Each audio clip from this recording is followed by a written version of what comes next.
next time I think. Everybody will like that. So give Tracy a second.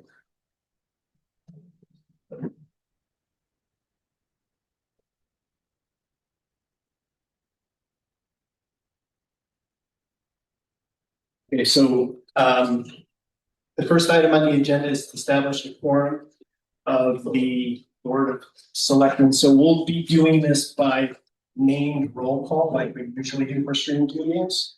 Since Beth is sitting right next to me. Campbell, Board of Selectmen. Mike Burr, Board of Selectmen. Rick Cilio, Board of Selectmen. We'll go to Board of Finance. Luke Freeman's Board of Finance.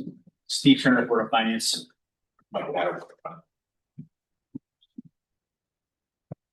Adam Silverman, Board of Finance. Jack Bell, Board of Finance. Okay, we do have some spatial mics, which will also work.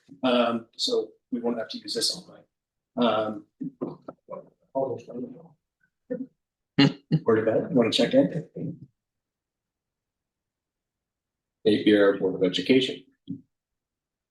Anthony Kepler, Board of Education.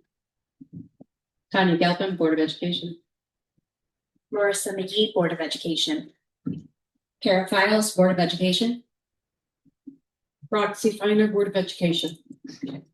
Thank you. That confirms quorum for all three boards. The next item is to call the meeting to order jointly. So I will call the meeting to order for the Board of Selectmen. I'll call the Board of Finance meeting to order.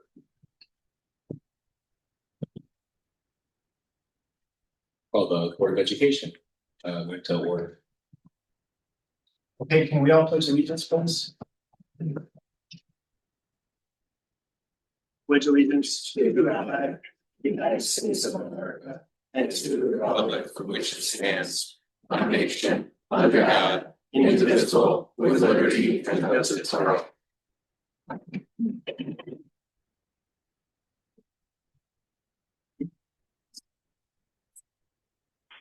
Nate, you want to take the next piece? Well, next on the agenda is the selection of a meeting moderator. So the options for who will be the moderator of the meeting. And now that Rick Cilio to be the moderator of the meeting. Sure. We have a nomination and a second for Selectman Ursulio to be the meeting moderator. Is there any discussion? I have made the first and second. I was writing something else. First, second. Thank you. Are there any other nominations? Are there any other nominations? Right. All in favor?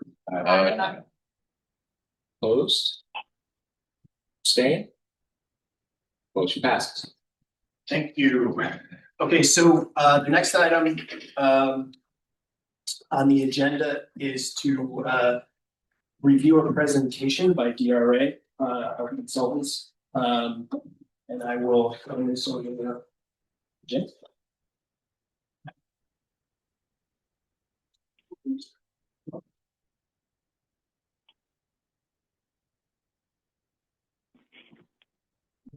I'm gonna also ask that you stay here because there's a spatial mic right there for the Zoom. Does that work? I just put like and stay there, folks. I want to the. Oh, yeah, if you just wait.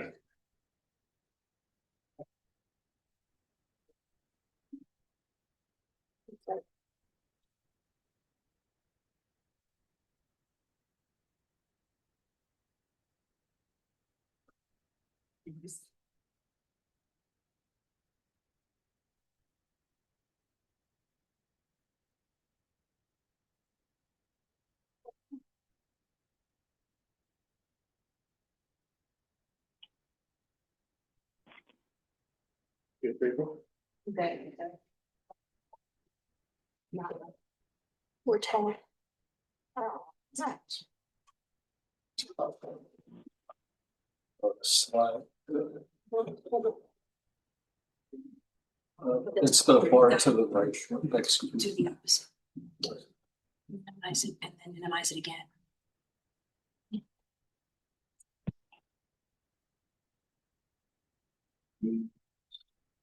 What balance over a single slide. Doesn't quite. It'll only get important later. So you see I think it's in the upper right hand corner. Yeah. Next to the gear. Screen. There.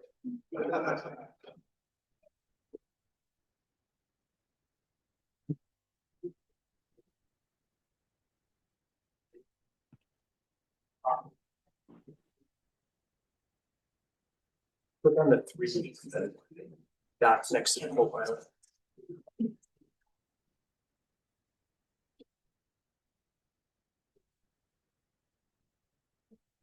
Zoom. Next, go to the right, try that one. That's as big as it's gonna get. Thanks.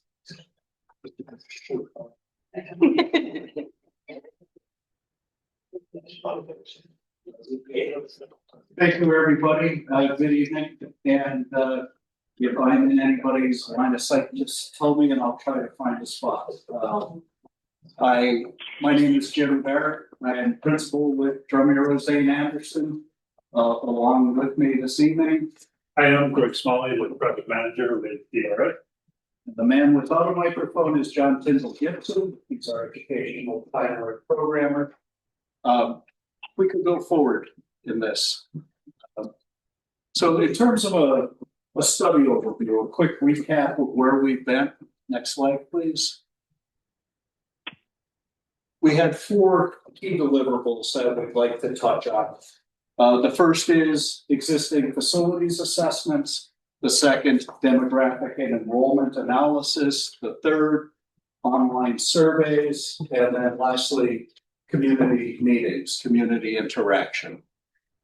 Starting with the first of these, in terms of existing facilities, for each of the buildings of the district, we had opportunity to visit the sites, both with our architectural team as well as our consulting engineers, review the conditions of the building, and basically assess the condition, what works, what didn't work, what might need help over the next 20-year period. And from that, developed a capital campaign where capital improvements could be made over a 20-year time frame. The bars that are off to the left indicate first 5 years, next 5 years, so on and so forth. So this is the example from Thomaston Center School. Over that 20-year time frame, a bit over $30 million of anticipated work needed to upgrade the building. So, anything else on facility assessment, Greg, that you could think of? And if we could go on, Tracy, please. The second key deliverable was that of demographic and enrollment analysis.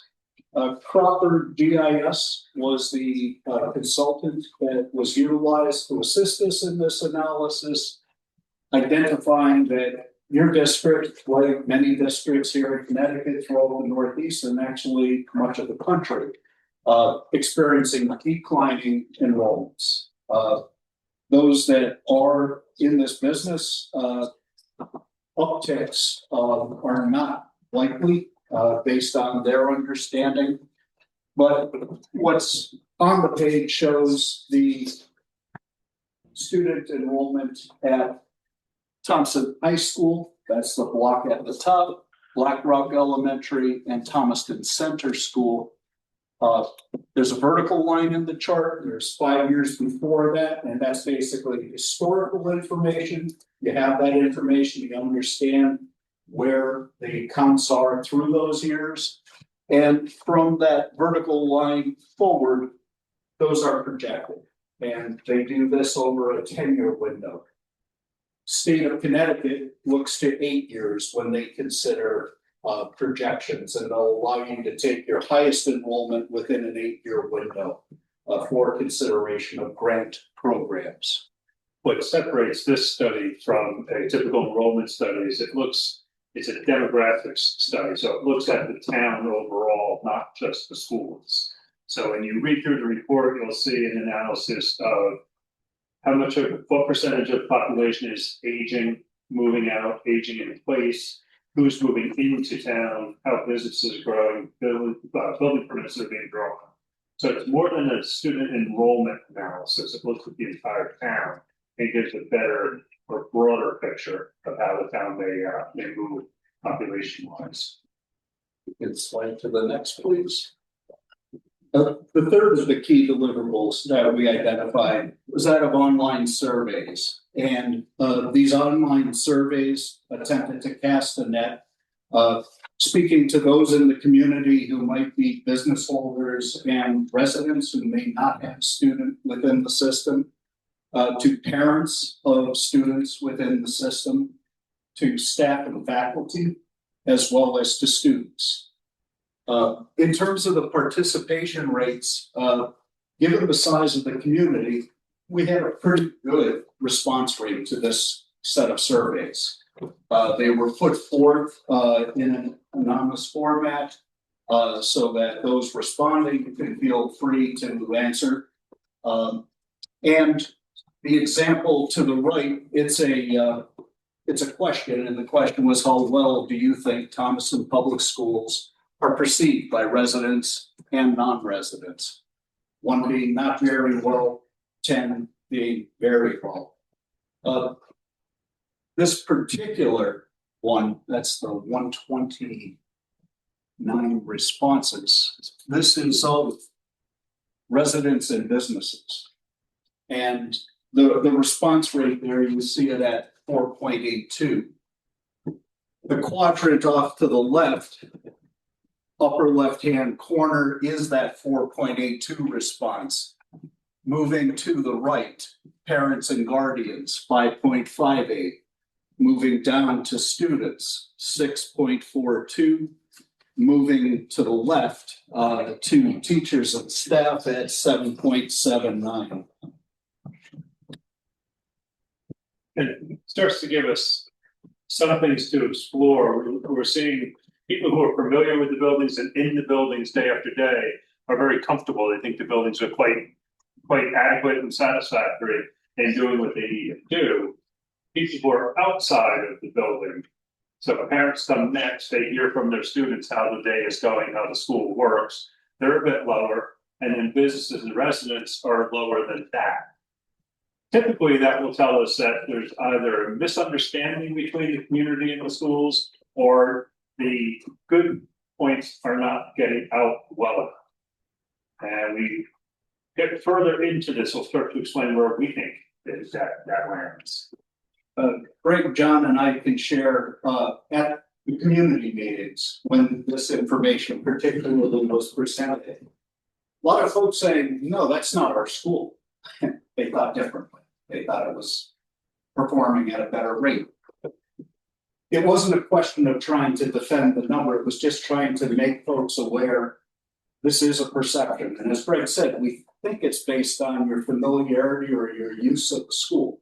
More familiarity, more use, higher sense of what's going on there. You can go to the next slide.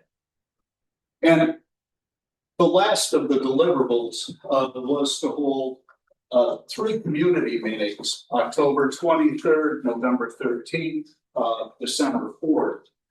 And in these community meetings, be able to bring out the information of these steps, understandings that we were developing along the way, and share it in a collaborative environment where we had breakout sessions and ability to have people speak to the information and help guide us, because we understand that you know your community much better than our team, and particularly at the early points of this study. So that was one aspect of deliverables. And if you go to the next slide, Another was that of working group meeting. And this was a meeting held, and again, try to cast a net that would grab folks from various age groups and different places in the community. Again, somewhat similar to the online survey, trying to find representatives of business and residents in the community without students, parents and guardians, staff and faculty, and students. And around there is some sampling of some of what we gathered. So this was done as a focus group environment where John worked with students, I worked with the residents, business owners, Jim was with teachers and admin staff. And we were not asking once again to defend anything that was gathered up, but in going back to the perception question, 4.8 as a perception is obviously not good. What would be good and how do you get to it became the question of what we were talking about. And that started to pull a common series of responses from all those groups, even though we were doing them independently.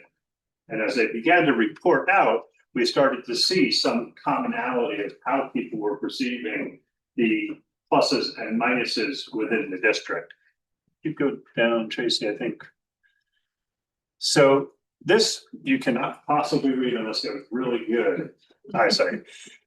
But there's 5 points that were common. It was the idea of communicating, right sizing, focusing on a campus arrangement, the alignments, and then mentorship. And by communication, it was becoming clear that most people that we were talking to think the schools are doing a darn good job.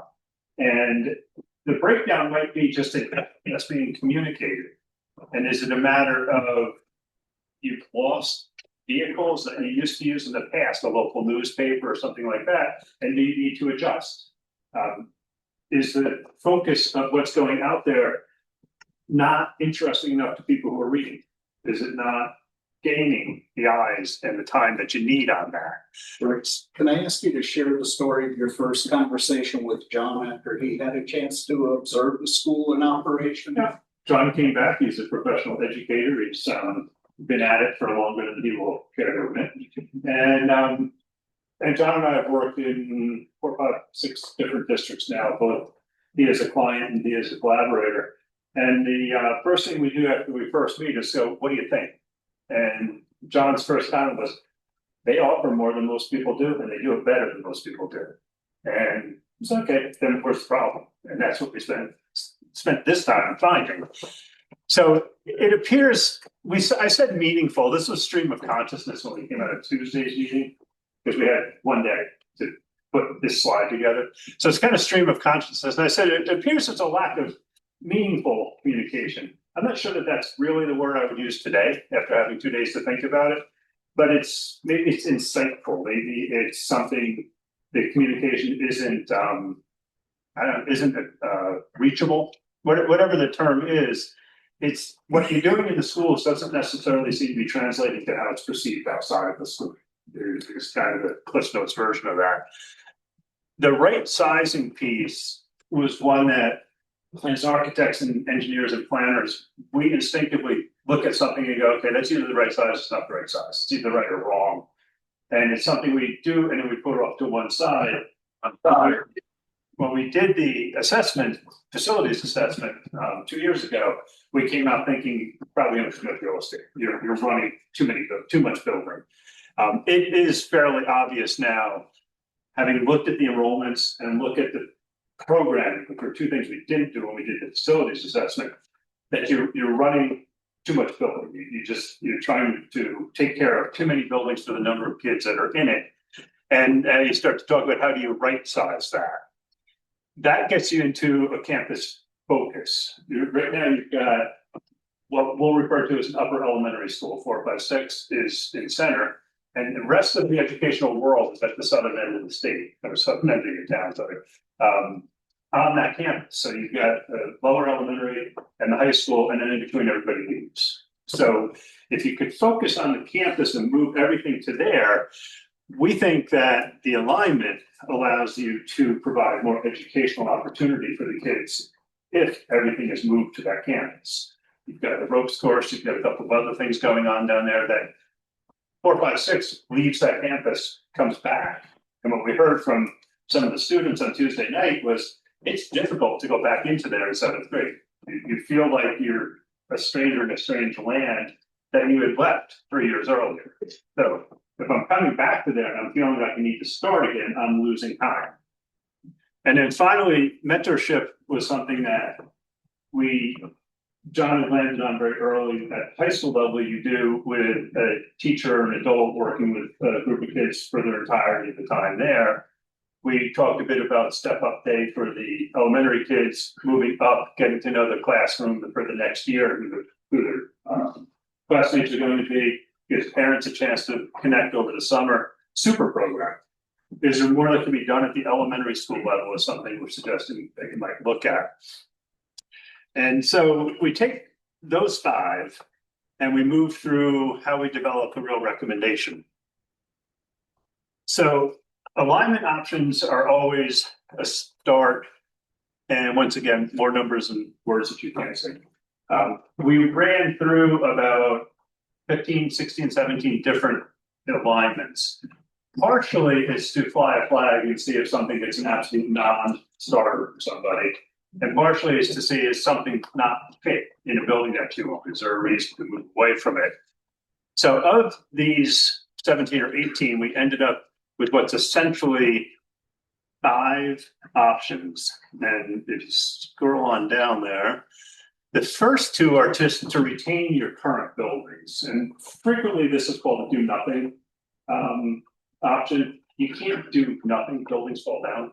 You need to maintain the buildings, you need to keep them up to code, you need to keep them energy efficient. So across the course of the facilities study, we ended up with about $116.9 million over a 20-year investment. There are 2 ways to approach that. One is that you just fund it in-house each year. And so 20 years at $120 million, you can do the math, it's not cheap. And then you do some where you try to bring as much state grant in as you can. And on a repair program, the state grants are very limited for school buildings. They also, you do not qualify for the state grant every year. So you're packaging this stuff up, then floating some local money to match state money. In the meantime, the buildings are getting more and more run down. The bigger problem here is you still end up running too much building. You haven't addressed maximizing your educational opportunities, and you haven't addressed running less space. So we're thinking that this is retaining too much real estate. You're not maximizing what you can do with a state grant, and you're disadvantaging the center school students by not looking to maximize that educational opportunity. So we look at what's essentially 4 options, option A and A1, the green ones at the top, we feel they're non-advantageous in terms of grade or goal. Those were really early alignments, and it moved to an elementary school, middle high school, but the middle high school is actually more an upper elementary through high school. So it was 4th grade moving up. This was predicated on the amount of size, the size of the high school, and what could you fit in it purely people-wise. And it fits about your 4th grade through 12th grade. Not a super good enrollment. 4th grade's way too young. 5th grade's way too young. It works if you can move younger kids up with them, but you've got that they're neither fish nor fowl in that 4, 5, 6 grade range, just kind of floating around that school. So we said option A and A1, the difference there is how you do the elementary school. A was to repair Blackrock, and A1 is to replace it. So that's the only difference in those 2. Grade alignment stays the same. The costs move a little bit. So it left us with options B, C, and D. And I believe they're not on the slide. I should know. So they're from the purple line down below the green. And these 3 alignments we feel give you the most opportunity to maximize the educational possibilities.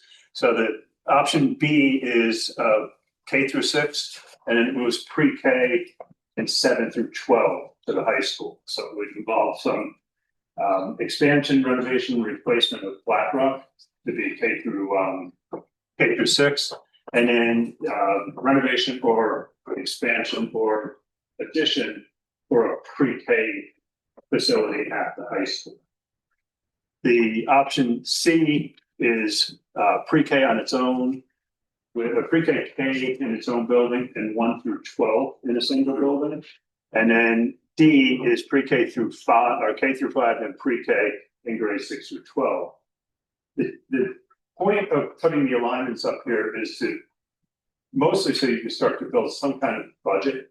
It's not to land on a grade alignment, but to agree on the campus is the way to go.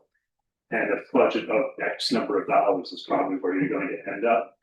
And your next step in this process is to work with the educators and say what works best from an educational point of view and how does it fit on. But if you start with the education and you don't start with the concept of trying to reduce what you're running and maximize what you own, then you end up going in circles from an educational point of view.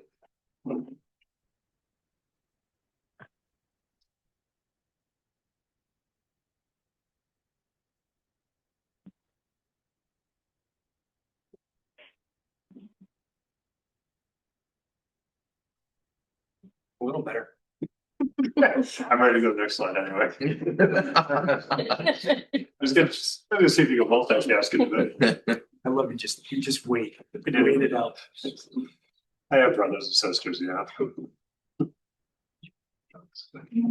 So, at the heart of this, if we come down to what are we recommending from this study? I can't. None of us here who looked at this could recommend that you stay going the direction you're going. It's the town is shrinking down, the enrollment is moving down a little bit. Center School is a great building. I don't know that I'd call it a great school anymore. You've got a lot of potential on the campus down at the southern end of town. The high school is a great starting point. Black Rock, not so much, but retaining existing. You'll hear it over and over again when you do these studies. Everybody will say, well, just do nothing. You can't afford to do anything. You can afford not to do anything. All right, nothing gets better on its own.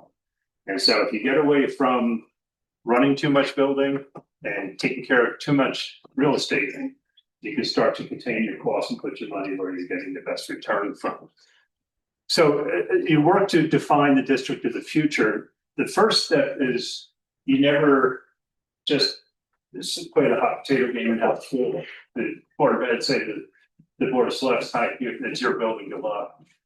You never get into that situation. So partially what happens now is you've gone far enough to define that center school probably isn't the school to keep us to school. So now the step is what do you do with it? And that is typically split off into a small study group. And what we generally will recommend is that you look at what aspects of that building benefit the town, that benefit the community that you want to either hold on to or be able to use. Then what uses of that building would you like to see someone bring into the town? And what uses would you not allow someone to bring in? If it turns out that the first one, what uses can you make best use of, then you hold on to the building and you find a way to move forward with that. If there is, at the end of that study, say you want to hold on to the gym and the auditorium, then you can start to craft a request for proposals from the real estate world of saying, what can you do for the rest of this building for us? And in that, you say, we will not tolerate this, or this type of use, and we're looking for this, and this type of use. And you may find somebody out there in the market that will be willing to negotiate with you to take that building. That you want to separate from the school side of the discussion because it will keep muddying the waters. The school side is a matter of how do you maximize that campus. And so you start with what we would call a pre-schematic study, and you would explore the educational opportunities that are there now. What you think there needs to be 5 or 10 years from now. So you're talking to your educators and your administrators on how are we going to be teaching 4, 5, 10 years from now? What do we need to do in order to do that? What are the campus arrangement options? And it comes down to how do you align with the buildings that are there and what you need to do to them to get that. And then from there, you start to refine the cost projections. So if we took it as an example and said we want to do a pre-K through 5 and a 6 through 12 And we want to run 6 through 12 as a middle school within that whole building. And we want to have universal pre-K. That would be the start of how you would formulate buildings that on that campus. That's the step that you're at tonight. When you take this recommendation and say, okay, where do we move forward? It would be from the overall study, one way over to look at center school, which can lag a little bit, and the other way back over to the Board of Education side to say, how do you want this campus, how do you want this district to look 5-10 years from now? And that would be a way to discuss from this. So I believe that's our last slide of any.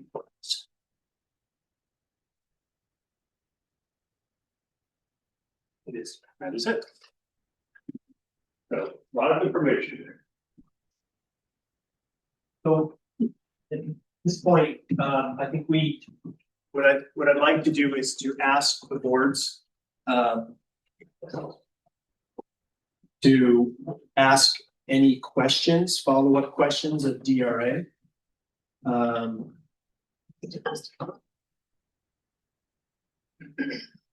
Sorry, I'm just playing with the slides. One second. That's all right. I just want to, I want to make one comment and be very, very clear about these grade alignments.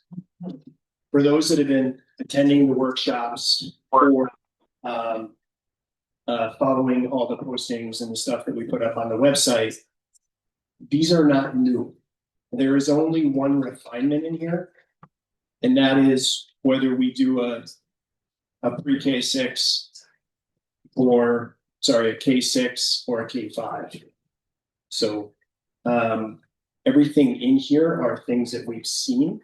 So I'd like to take this opportunity to ask the board members collectively to ask questions of DRA. We will have public comment toward the end. Thanks, Rich.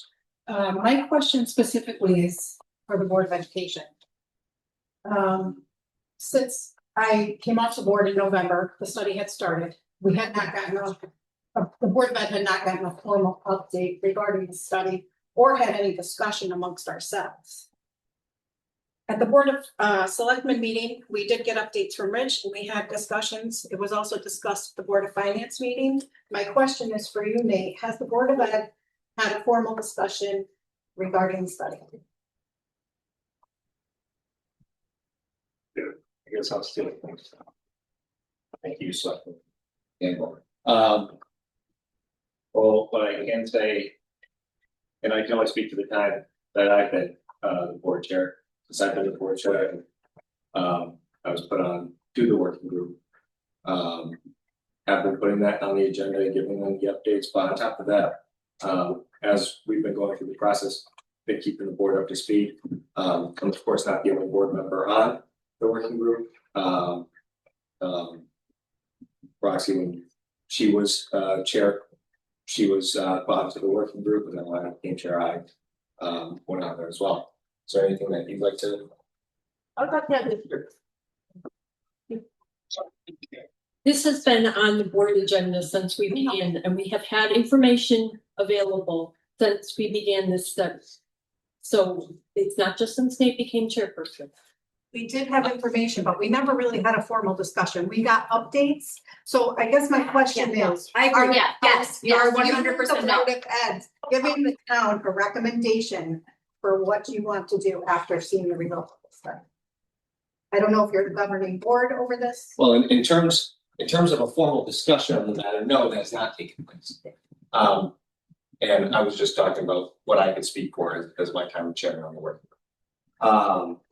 So no, there hasn't been any formal discussion. It's been on the agenda. We've been keeping updates, like we have a community conversation coming up, or like for instance, we had the working group meeting for the focus groups the other day, and keeping the board updated with the happenings of. That answers your question. Yep, thanks.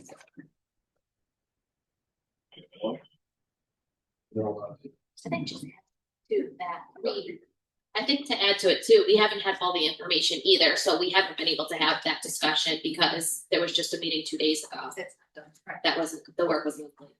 Yeah, like take for instance, what you see on the board right now with grade alignment. last time, we had a broader committee conversation because that last working group meeting with the focus groups was not open. We selected people for from various groups to come in. Last time we had 3. Now, as you can see, that there's 5. You get the option A1 and you got option D. So that's new. So definitely no discussion on that, but no prior discussion on it.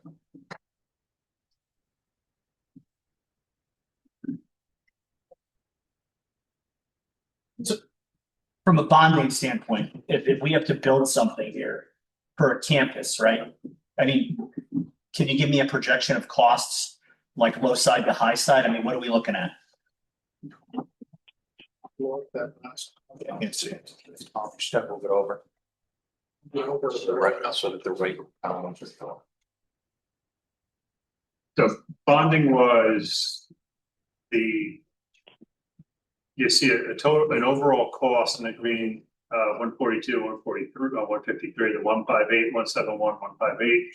The next column over is by building, so it's BlackRock.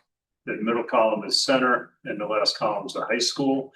And the 3 numbers there are the projection for the town's share, the state share, and the last number, the number to the right, is it's the overall cost, state share, town share.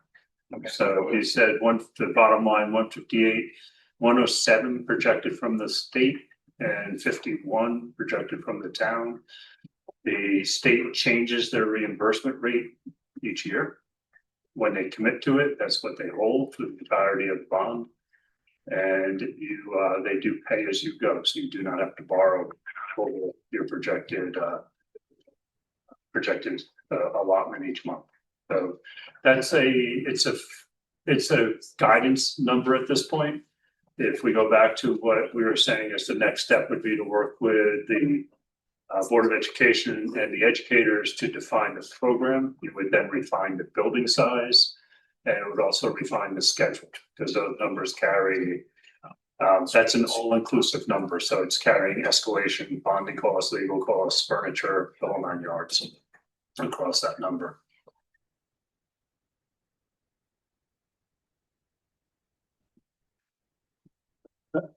Yeah. Could you just describe those other columns? Can you just describe those other columns as well as the comparable numbers in them? So it's the 5th column in from the right is the overall project cost. The 4th column in from the right is for what we are calling BlackRock schools. So call that the elementary school. The middle is any investments that would go into center under this program. And then the second one in from the right is high school. If you wrote 2 slides, the headers are included in the overall piece.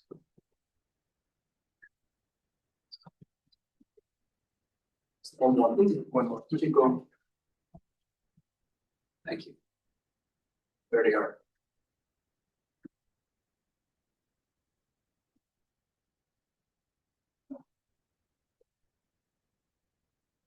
So there are a number of things that go with this, and if you've been involved in public finance, you know that the top 2 are looking at a 20-year span, primarily funded by annual appropriation.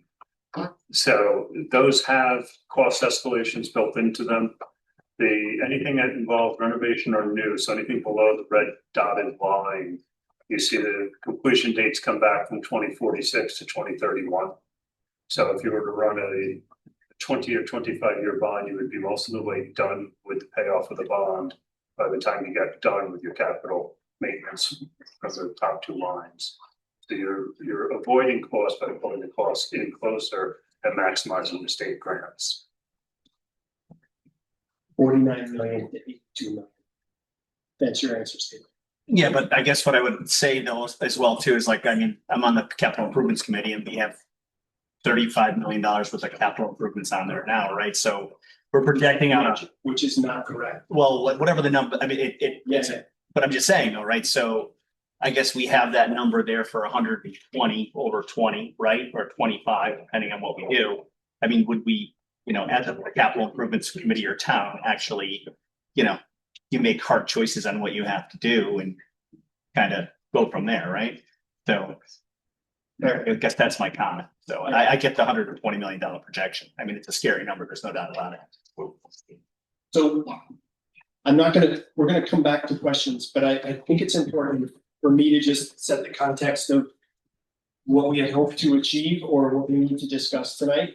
And that is really, what are the next steps? So DRA, in my mind, has brought us to this point.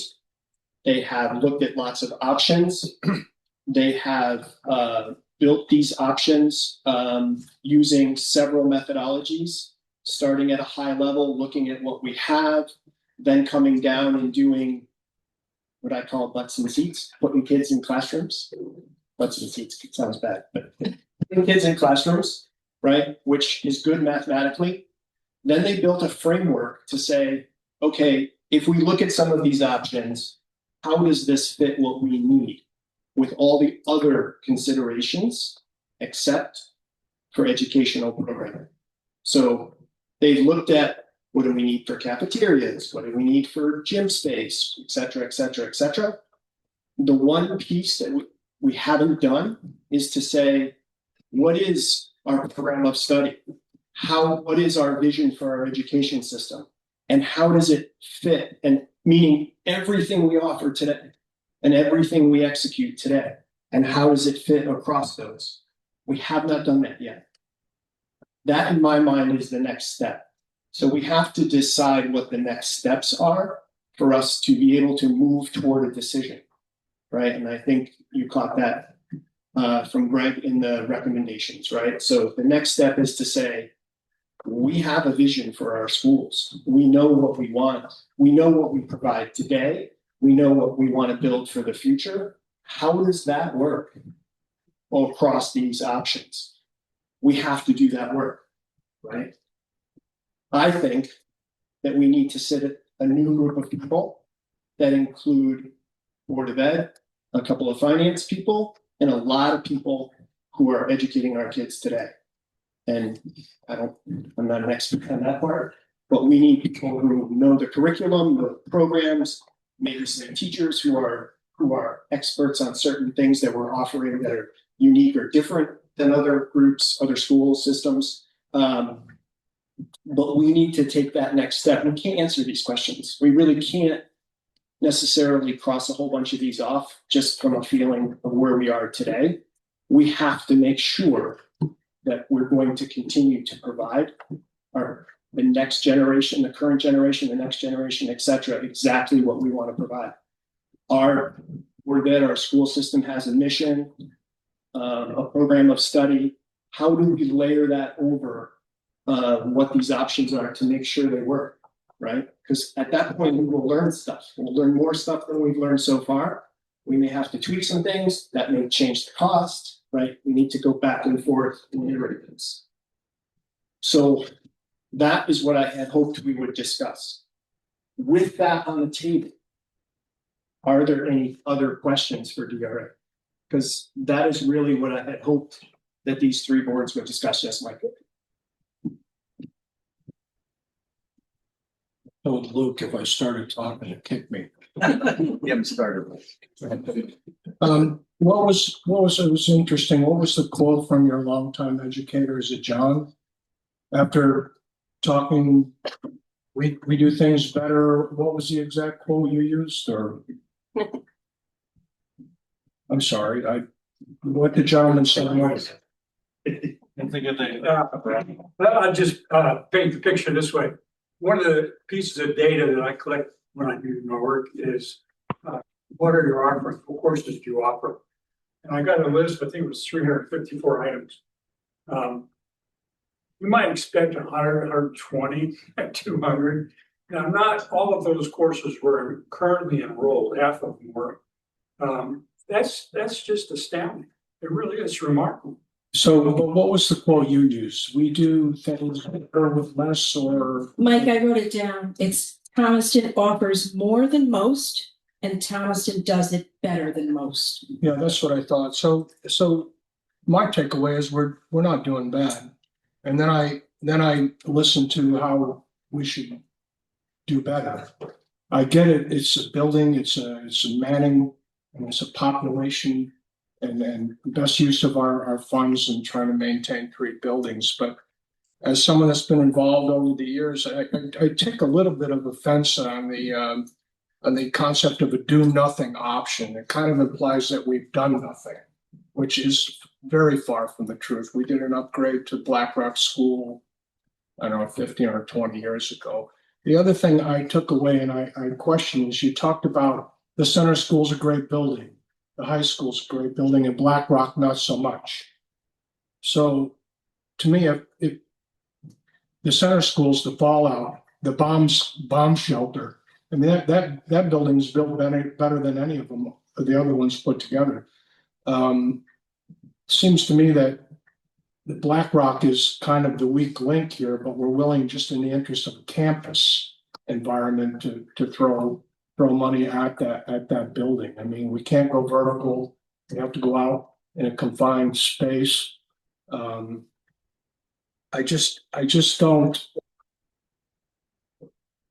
don't know that doing nothing is really paints a good picture of how we would have proceeded had we not had this study. I get in a perfect world we start having more kids. The last thing I want to say is I really think, Rich, the starting point really needs to be the people involved with the educators. It's a little troubling that the Board of Ed hasn't come to a consensus as a group on how we would like to proceed here. They're the ones that are in touch with the teachers. They're the ones that have a connection to the students. And if you look around this group, myself included, we don't really have anyone here that has a child in the school system. We've had children come through, but we need to rely on these people to give us a starting point with the information that's provided. I agree, which is why I suggested that next step. Now, let me just qualify that. If the Board of Ed is not in a position to make a decision about the next step tonight because you want to know more, then let's do it. Tell us what you need. I would like to identify the next step, right? But if now's not the right time or you're not ready, then we do what we have to do to get everybody on the same page. All right, I had one last question. It's kind of at you and the Board of Finance people. Take the absolute minimum option here, whatever the number is. 41 million over 20 years.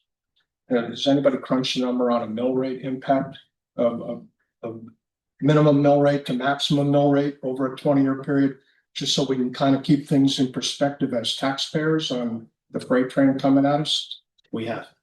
So what are those numbers? I don't have them. I don't have them right here. But I will tell you, these are just orders of magnitude number, Mike. We haven't made sure that these options work for our educational system. So I don't care what that number is right now today. I understand what you're saying, right? Yeah, and I don't want to take the options above the red line off the table, because I don't agree with the fact that we think we're going to sit here and do nothing. How much money, Mike, have we put against the capital plan over the last 10 years for our school systems? Your former Board of Finance wanted to answer. If it didn't break, it didn't happen. That's what I'm telling you. So you're saying we haven't done anything? No. We have a giant capital plan, which we have not funded. There's a lot of things on that, including those 3 schools. So we've done nothing to our schools in 10 years. I didn't say that. That's not what I said. I thought I heard nothing. Unless it broke. That's what I said. That's what I said. We are not putting money away to fix our schools. Current Board of Finance members, anybody want to comment on that? We don't have money to put away for much. And that's it, right? So that's my question. Where, and I asked this at the last meeting at the high school, where does the money, where do we think the money's coming from? And if you have a range of mill rate impact, even if it's a ballpark number, I'd like to hear what it is. Is the minimum a 3 mil impact? Is the maximum an 8 mil impact? And that, We don't have a solution, but if you want a number, I'll give you a number.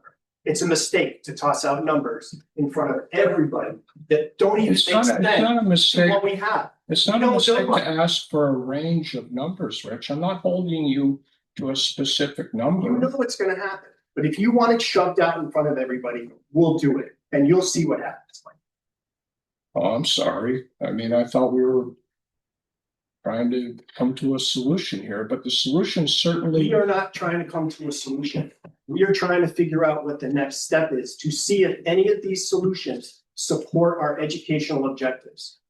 That's what Rich, I don't think we can possibly come to a conclusion on what path we want to take without considering the cost. we don't know what the cost is. I'm looking at a bunch of numbers. You are looking at a bunch of numbers, but until we understand whether those options fit and support our educational objectives, we don't know whether those numbers are right or wrong. We don't. So are we asking the Board of Ed to come up with their perfect, their opinion of the perfect solution here?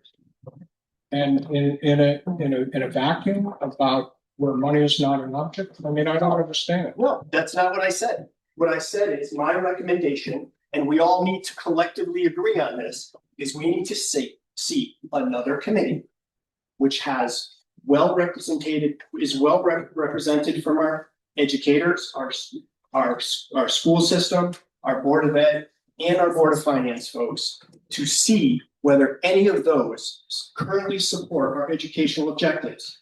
They may need refinement, which means the price would change. And yes, I want some Board of Finance people on it. Yes, I'm recommending the Board of Ed. I'm recommending Francine and. Thank you. I've been waiting, Rich. Thank you. And whomever else. Yeah, I mean, Rich, I think to get to the bottom of what you're asking is, what does the board need to get to that determination to where we can answer what you're talking about, Mike? And I agree with Mike, we're not there. We're not anywhere close. We have not, and I mean, meant to steal your thunder from the other day at the focus group meeting, Roxy. We have not taken our 5-10-year plan, applied it to this. We have not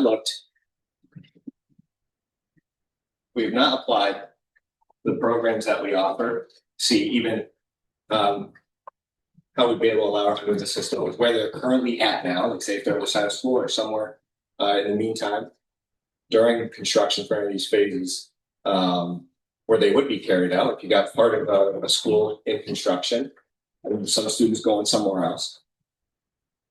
We simply don't know, and I think that's part of the discussion that we have to have tonight and informing that new group that Rich is referencing.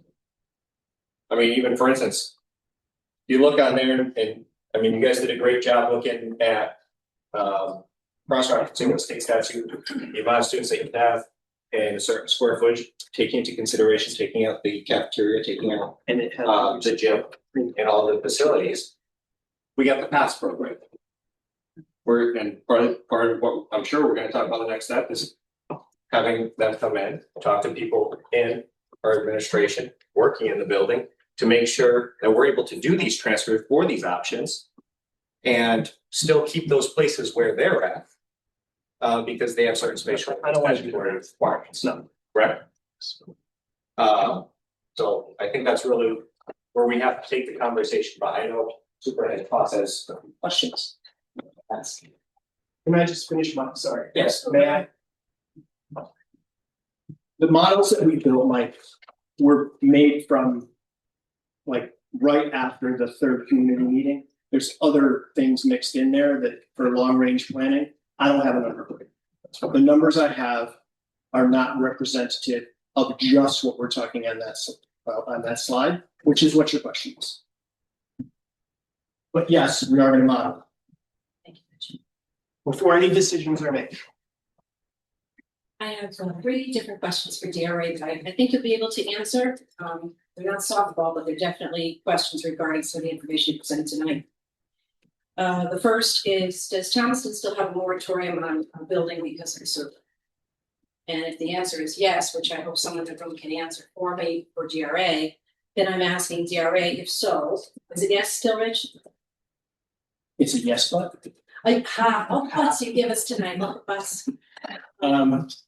Yeah, But So- that's my question, is the Yeah. bond. so there is still a moratorium. It was discussed, it was just discussed to Tuesday night to when they're gonna lift it. It is going to be a function of what's happening at the town meeting on February 11th, which is a discussion of funding, a funding of a bonding plan that we put in place, a 4-year bonding plan to fund the repairs on the WPCA. Thank you. That was the. Because my question is to the data that was collected by Cropper. Did Cropper know that there was a moratorium on building? Because if they did, then I want to know if the numbers that you have insofar as projection would assume that there may be new construction after a certain year. Yes. Yes and yes. Yes, they knew. And yes, I spoke to them about when my assumption was we were gonna be able to lift that and start adding potentially new development. All that was an assumption. Nothing's been approved. Is But- that post year 10 of this demographic study? No, but it really doesn't start to roll until like 4 or 5. And then, so he was, I spoke to him at length on this. He was a little hesitant about folding too much in because his thought was after 5, his projections would have included something anyway, and he didn't think it would be material. Okay, thank you.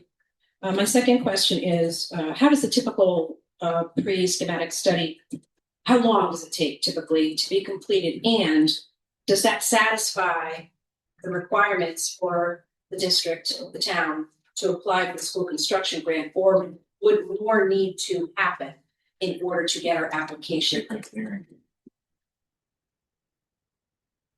Gonna say yeah, but.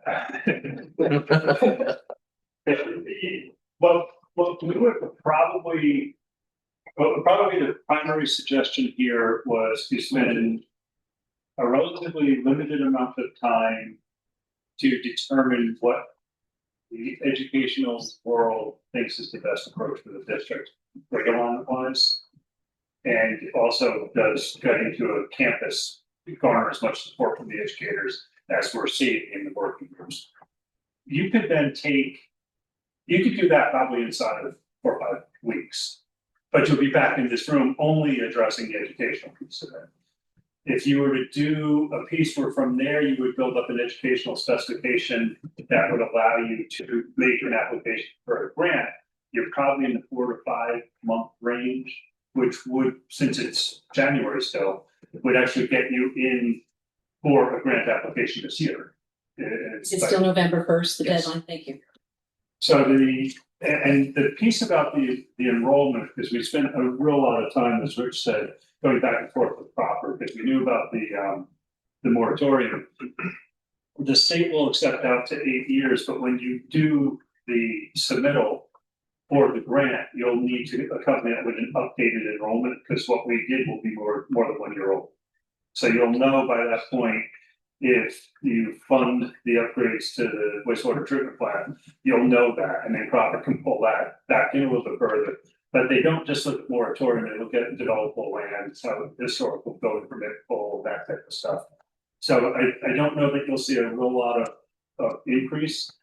But we would be pushing for them to incorporate it and acknowledge it. So that if it did jump up later, you could amend it and you would have the ability to say to the state, we're amending this and we already told you it was likely going to happen. Thank you, because the snare of the new affordable housing law could bring in younger families, and we need to be able to accommodate them. So that's my concern there. My last question right now is, what are the state grant right sizing ratios. You're talking about right sizing campus, right sizing buildings. But I know that there are particular ratios or square footage equivalents to student bodies in the room. So that if we have 500 students versus 800 students, we get a larger or smaller school overall. And if we're looking at just an addition versus a complete raising of a building and rebuilding, there are also other qualifiers there. So can you tell me what right sizing ratios or what the ratios look like for the square footage if we're going to be contemplating any of the lower 5 options on that screen? The problem with you just presented a 3-dimensional chess question. It's the more kids you put. Maybe that's why I haven't been part of this committee. I asked too many questions. No, it is a great question, and the problem is the more kids you put in the school, the less space you get for them. And the less space you get per kid, the more difficult it gets to schedule it. So we like to start from the educational point of view. How can you best teach? Then how close can we get that to the state space allocation? And the state space allocations in Connecticut at least do not need to really be, they don't really need to be firmly attached to an educational plan. They are, this is the number you get. They don't build a model program like a lot of other states do. But architecturally, when we go to present our plans to the state for the grant money, they may say that we are too large. Yes. And don't have enough bodies to fill the building, so they may deny that school construction grant request because we are overbuilt already. By the time you get through and accepted in for the grant, you'll have an inspect that will have a square foot target. And what they will tell you is they accept it in their formulaic area will qualify for the grant. The spaces outside of that, if you can make an educational justification for it, may qualify. That's your path program to those things. And then anything that's in excess of that, which typically is auditorium, gymnasium, sports, will not qualify for reimbursement. So then the numbers that are there, if we were to do a gym or auditorium, that's not included in there. Great. Beyond state standard, you will get you will get a gymnasium. Yes. If you want to build it larger for community access. I don't think let's just make sure it's clear. What exceeds the space guidelines is typically gymnasium, auditorium, those type of spaces that the public wants to use. So again, just for clarification, so for the room, because I know what I know, I haven't done this in a while, I haven't done school construction in a while. But knowing what I do know, if we were to be closing Center School, which looks like 5 out of those 7 options. Center School's gymnasium, for example, is a very important part of this community. So we would have to either maintain that gymnasium and do something to the rest of the building, which I would think would be complicated, or we would have to expand Black Rock's gymnasium or add a gymnasium somewhere. And so that gymnasium may not qualify for the 60% reimbursement. Is that an accurate statement or a partially accurate statement? That's not. Thank you. It's as we'll come back to what we think your next steps should be is determine how you want to teach, how you want to align the district, and then go back and look at the buildings and see what can be best done with them. And Black Rock's a tough building. It's a 1953, I think, and then somewhere in the 60s and somewhere there. And it's a difficult building to expand or build upon, but it's on a heavy use site. It doesn't have the redeeming things. Center has, auditorium has the gymnasium. The high school has the gymnasium, it has the auditorium, it has some pieces that probably would not qualify completely for a grant. So you try to identify those and say, yeah, we want to hold on to those pieces. But if you were to move, take option D there, if you were to move K5 into a building, whether it's Black Rock expanded and renovated or Black Rock replaced, it would come with a gymnasium appropriate to that age group. which would be. You don't hold it to me, about 7,000 square feet, somewhere in that range, probably bigger than what's sense. Thank you. Want to clarify something. Housing bill, HB 8002. A lot of wild stuff in there. The calculation, I'm starting to understand exactly where that calculation is going to end up. There is no indication that it gets stuck with a ginormous requirement at the moment. Could change, right? But based on what I've learned so far, I spent at least 12 hours so far in training sessions. This morning I was in one with Tony. I don't see it materially like huge change from where we are, right? A lot of regulations that we're going to change, but you know, it will make it easier for new development. But I don't think we materially have that much space that's available on the market. May come on the market because I was educated this afternoon. But you know, who knows? So I want to go back to questions because Board of Ed, it's your time. How much funding is there remaining in the study? We have that. Well, We, of the 111,000 that was approved, we've paid 91,600, but we don't have the final bill for, you know, this, For this? right? So Okay. What did we were, what? No, we were talking about this, just shy of 20 before the focus group meetings. Remaining, like 20 remaining. yeah, I mean, obviously, we'll have those students. Yeah, so that does not feed back to it. Right. Okay. Just want to clear up. So in terms of next steps and what we have to go over and building this new work group for the final stretch. Once we get there and we do actually look at all these, weigh the options, the opportunities for education, making things better for the kids, and protecting the taxpayers, because I mean, doing nothing, which I will say to Greg's point, is not really how that should be termed, because it's not that we're doing nothing, we're maintaining what we're doing. We're maintaining.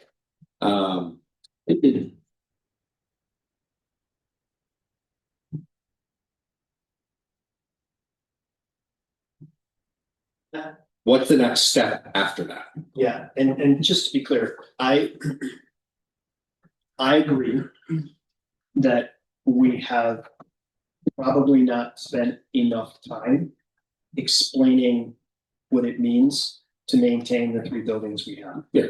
Right? We need to put together an investment plan, right?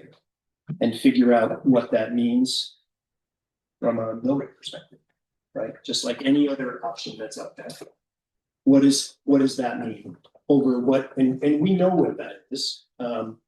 We, you know, in the facilities study, it says how much we think we're going to have to spend to fix things as we go forward, right?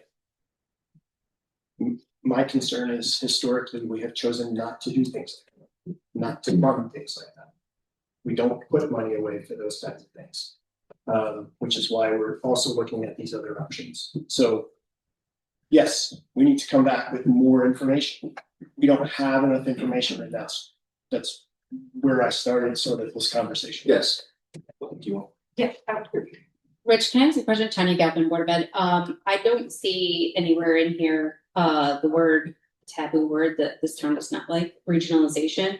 I just was wondering why that was not put into this, because I know a lot of people would like to see numbers on that. So, what's that? Yeah. That, and I'll give you you probably heard this before, but that is a journey. I am having conversations, and I've had conversations with Watertown and Plymouth. They are interested in at least starting to talk about shared services, both of them. And I think we have to start to put together some folks to go talk about that, right? But that is a journey that is longer in my mind from a time frame perspective than doing this. What I've learned, and Greg may or may not confirm this when I hand him the microphone, it's really like a 7 to 10 year journey to get yourself in a position with someone who's interested to start down that regionalization road, right? Which is whatever it is, right? Is it all our students go somewhere else? Or we keep a pre-K 5, pre-K 6, and then we swap our students somewhere else? I don't know. You know, it doesn't have to be all or nothing, this is what I'm saying. And I think when people think about regionalization, they often think it's all or nothing. I don't think it has to be that way. I think there's options for us to, there's paths for us to explore a partial, if everyone agrees with that. I feel like there's always a sense of folks want to have their younger students, you know, their young kids in town, right? And I understand that. But I think there's a path for that, and we will continue to work on it. I don't have any updates beyond the fact that I've had conversations with my counterparts in neighboring towns, and there is interest. And we should move forward. So your counterparts, like mayors, first selectmen, town managers. Mayor of Plymouth and the town manager of Watertown specifically. Okay. And further than that, we also talked to the superintendent in Plymouth. And Watertown as well. So we talked to the school side and we talked to the school side, Rich talked with the administrative side. Which Watertown superintendent, the new one or the one that's no longer there? New one. The new one? New one. Okay, thank you. Marissa McGee, Board of Ed. So we're going to, from what I'm hearing, would like us to consider one of these options now because that's a shorter term. No. Not today. Just we're gonna proceed with something. Even if it's the whole list, I think we need to take the next step, which is to see, do these options support our educational objectives? And I agree with that. And what else is missing? Do we need another gym? I don't know. But if like- longer term, post the options that are presented in front of us now, regionalization is still on the table. Does that change any of these recommendations so that we are still in a position to maybe potentially partially or wholly regionalize maybe 10+ years down the road? Does not. And this would not, this moving forward now would not preclude you from doing something later. And it was Francine presented before with 3-dimensional chess, you're getting to 4 dimensions because you're now talking about which kids do you stay, which grades do you regionalize at? And there's a number of districts that hold on to their own elementary schools and regionalize their own high school. And then whose facilities do you use and what are those grade lines? So if this tonight is difficult with a single town, try doing it with 2 or 3 or 4 towns. Completely agree. But what you would be doing here now, so long as you don't invest in a building that is diminishing in its returns, think center school, you are only going to bring better assets to a discussion about regionalization. What you just said basically answers my question. I just want to make sure that whatever you do in the next however many years doesn't potentially hurt us in the longer term if those regionalization discussions still continue to happen and that ends up being a good option for the town. If we do these two things in parallel, we're just putting some time in and we're educating ourselves. And we can discuss and update as we go forward, right? I think we don't have enough information. Agreed. All right. That's where I think we are. I know my feeling is the next thing I think I need to know is, yes, is there a regionalization path? And maybe that starts as shared services or who knows what, right? But also, does this support what we want, right? I'm, as everyone knows, a ginormous numbers guy, right? I'm all about the butts in the seats and how much it costs and all that. I need you all to tell me, yes, this will continue to provide what we want to provide to our students now and in the future.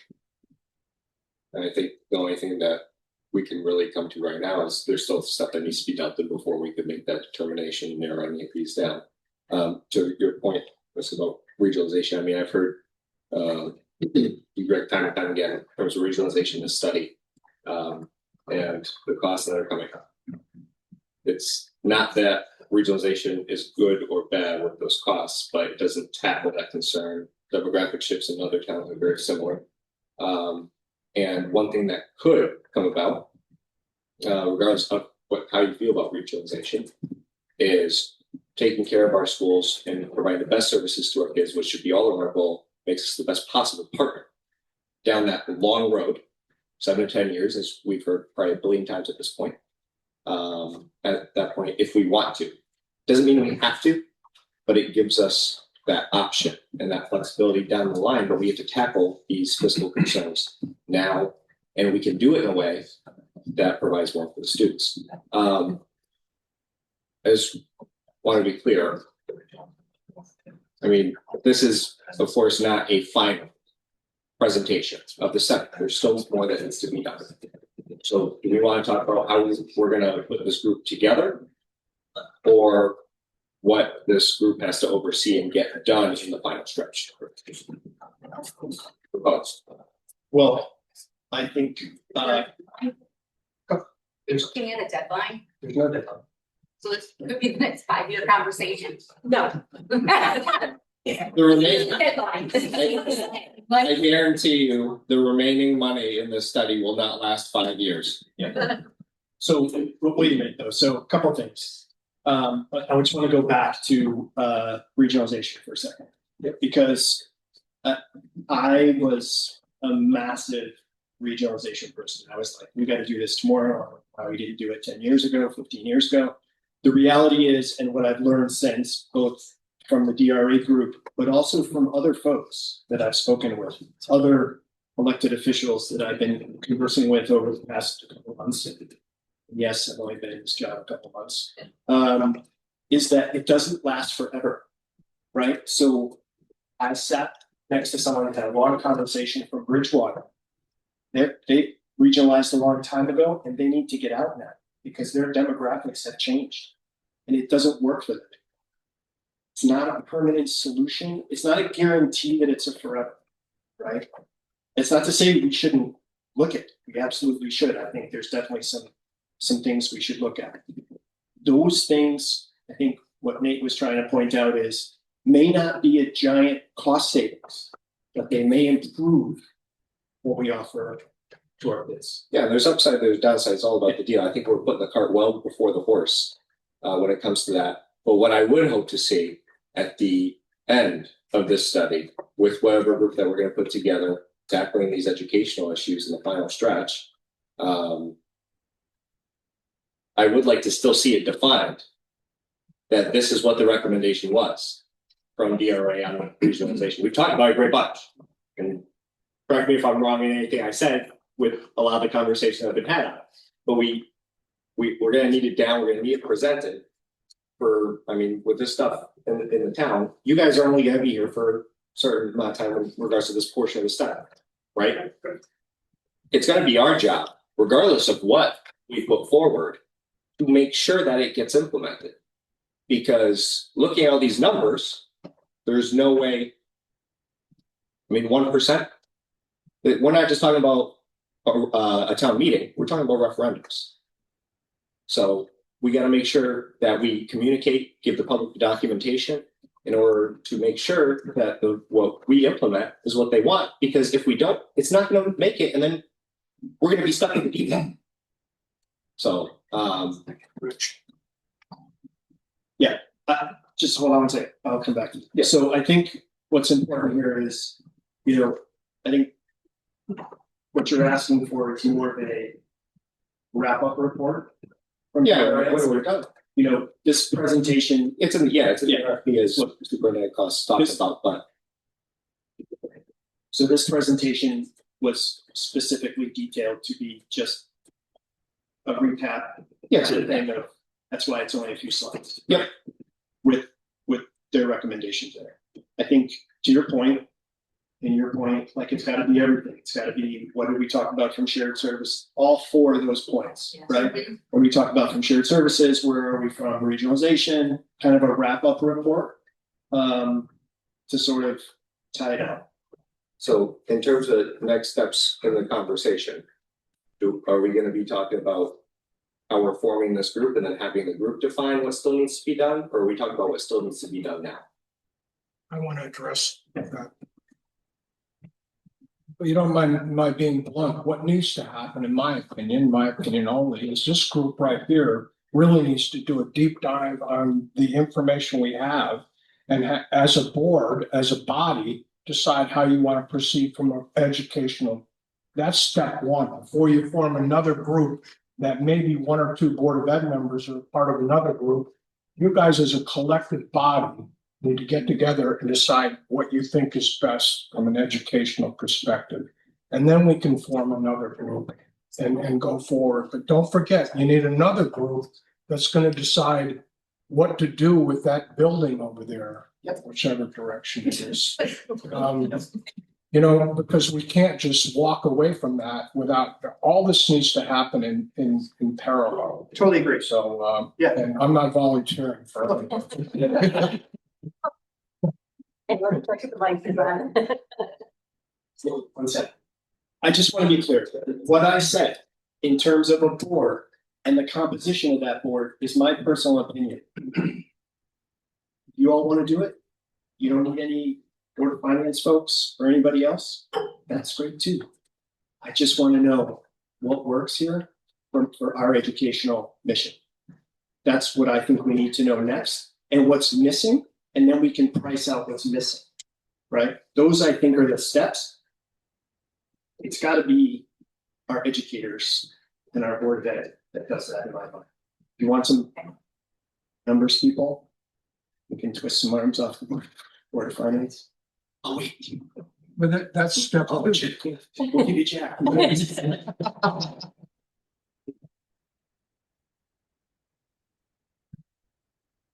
To align with what Mike is saying, my recommendation to the Board of Education is to stick to what is in the RFP. And the RFP says, and I'm not going to read the whole thing, Rich, be patient with me, just the last sentence of each effort.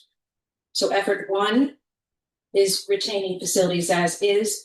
It is required in the RFP that the final report will outline strategies for maximizing efficiency while retaining all three existing school facilities. Effort two, which is reducing the number of buildings, final report will outline required building modifications, benefits of consolidation, and associated costs. Third option, effort three, is the shared services. Final report will include a list of functions that could be efficiently managed through regional cooperation. And four is the regionalization potential. And it says that the final report will outline the benefits and challenges of regionalization, as well as the implications of maintaining the district's current independent status. So it's a this or that comparison. Without that information, which was requested by the Board of Ed in the RFP, the Board of Ed cannot have an educated conversation about where to go next. And this RFP is inclusive of the $111,000 that was set aside.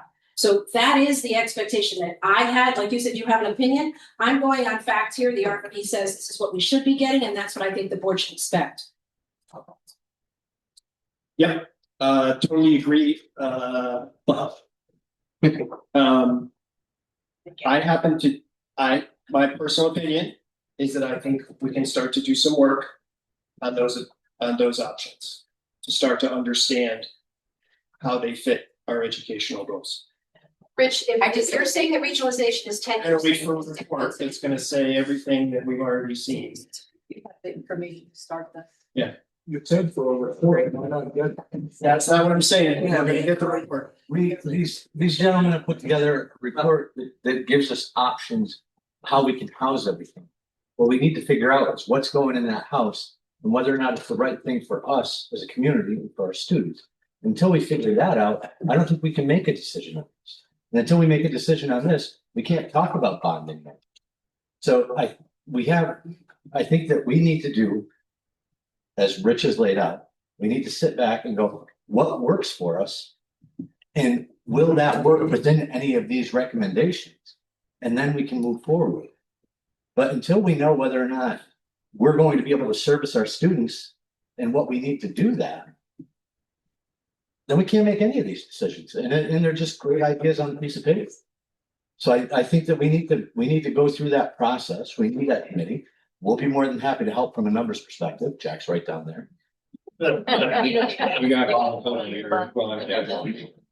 And you know, it's if Glenn comes and asks for a truck. Well, Glenn, what do you need the truck for? Right? You guys are asking for a truck. What do you need the truck for?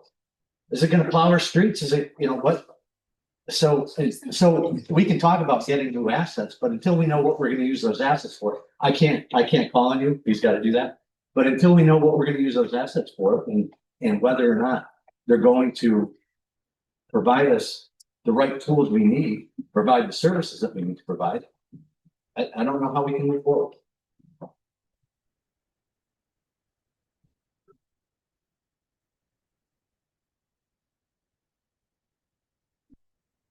Concern is one that I think you'll share with me. My concern is without all four components of the study being given to the board in completion, not just this narrow prepared list. If regionalization is a potential, why would we want to touch any of our buildings while we're managing a regionalization effort, which will take the better part of 10 years? I would not want to ask the taxpayer to renovate something and then eventually maybe never use that building again and it just falls back. So I would be asking again what I already asked. Please give us what the RFP asked for so that the board can then convene and make decisions. Without all of that information, we are ignorant, and that's why we asked for it. And it's your call. You wanna wait for the report? We'll wait for the report. Whatever you wanna do. I think In the meantime, we're gonna start conversations with people to talk about shared services and regionalization.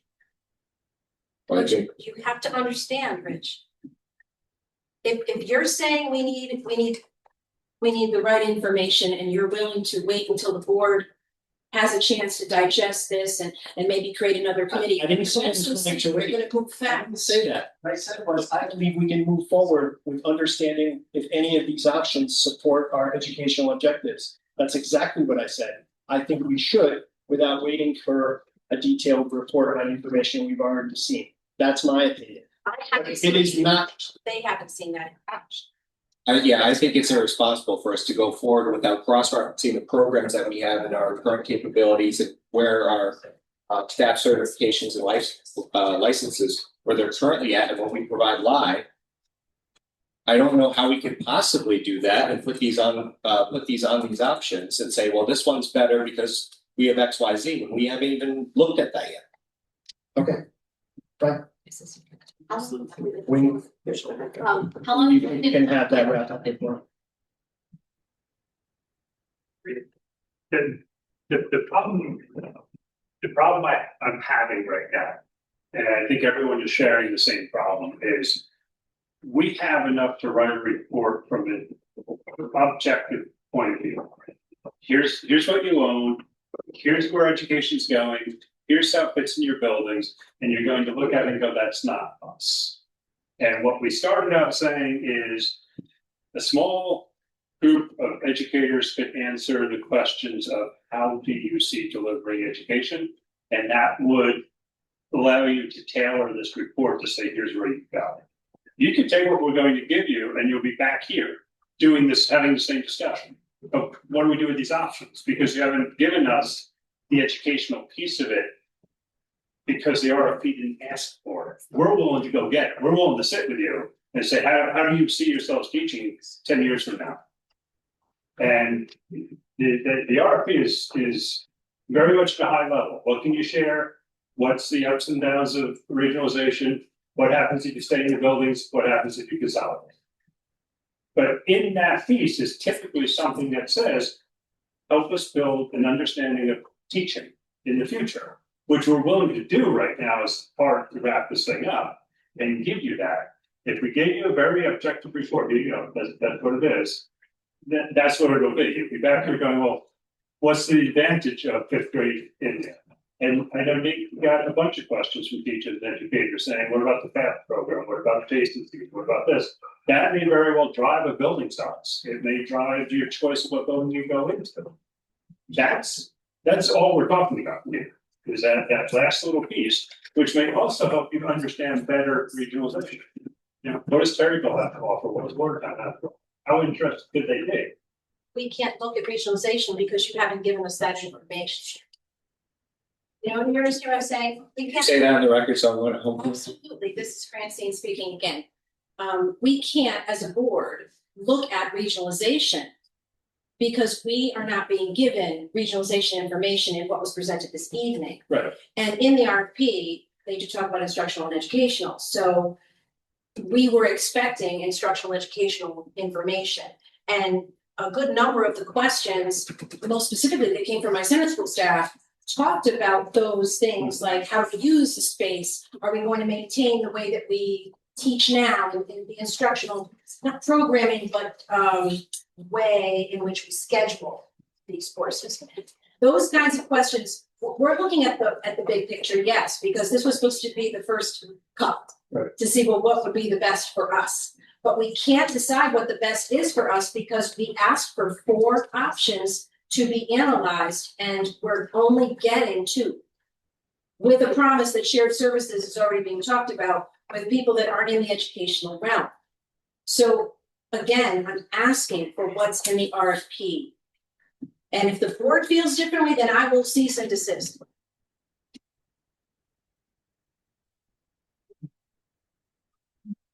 I feel I agree. Does anyone else from the board like to put their input in?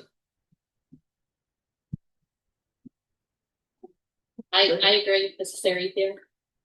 I have a question though, Connie Galvin.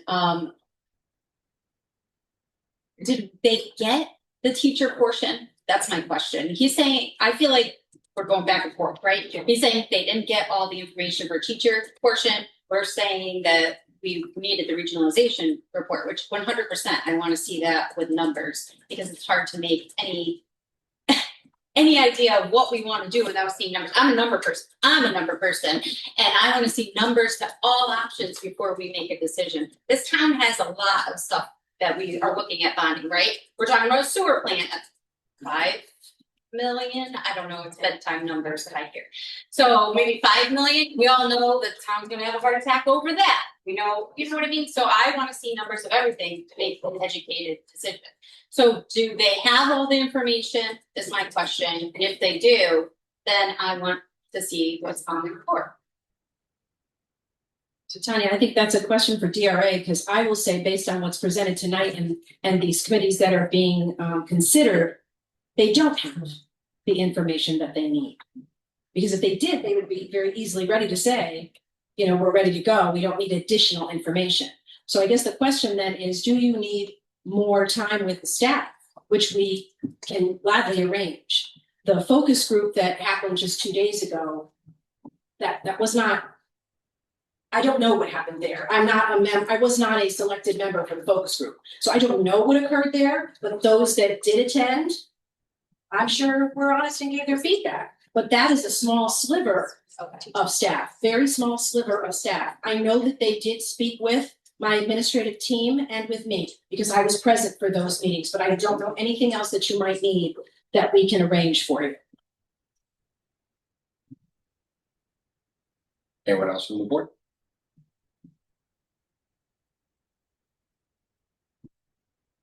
Okay, we will the working committee will work with DRA to make sure that all the final deliverables are clear and work toward a delivery date for those deliverables. What's that working group gonna look like?